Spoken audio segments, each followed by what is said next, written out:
Hello viewers, இது என்ன டிஷ்னா hot coffee. இந்த கப்பு வந்து களிமண்ணில் மேக் பண்ண ஒரு கப்பு தான். இந்த மண் எதுக்குன்னா இதில் தான் காஃபியே மேக் பண்ண போகிறோம். அது மட்டும் இல்லை, இது ஏற்கனவே யூஸ் பண்ண மண் லைட்டாக ஜெலிச்சு நம்மளுக்கு காஃபி பண்ணி தராங்க. இந்த மண்ணை ஒரு கடாயில் சேஞ்ச் பண்ணி கீழே அடுப்பில் ஹீட் பண்ணுறாங்க. பட் என்ன ஒரு விஷயம்னா, காஃபி ஃபுல்லாக இதிலே ஹீட் பண்ண மாட்டாங்க. ஏற்கனவே ஹீட் பண்ண ஒரு காஃபியை லைட்டாக கொஞ்சம் மண்ணில் ஹீட் பண்ணி கொடுப்பாங்க. அது ஒரு புது விதமான டேஸ்ட்டு கொடுக்குது. அவங்க கையில் இருக்கிறது என்னென்னா ஜாடி, அதை மண்ணிலே சுற்றிட்டு இருப்பாங்க. அப்போ தான் காஃபி நல்லா ஹீட் ஆகும். நல்லா ஹீட் ஆன அப்புறம் கூட விட மாட்டாங்க. கொதிக்கிற வரைக்கும் ஹீட் பண்ணினே தான் இருப்பாங்க. கொதிச்சா கூட தூக்கிட்டு திருப்பியும் ஹீட் பண்ணினே தான் இருப்பாங்க. நல்லா ஹீட் ஆன பிறகு லைட்டாக கேஸ் ஆஃப் பண்ணிவிட்டு அதிலே வச்சுருவாங்க.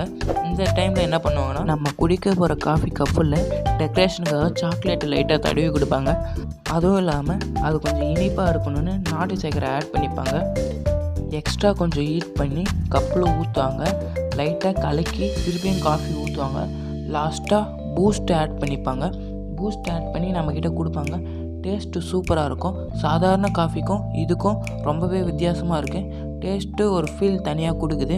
மறக்காமல் ட்ரை பண்ணி பாருங்கள். நம்ம சேனலை சப்ஸ்கிரைப் பண்ணுங்கள். பெல் ஐக்கானில் ஆல் போடுங்க.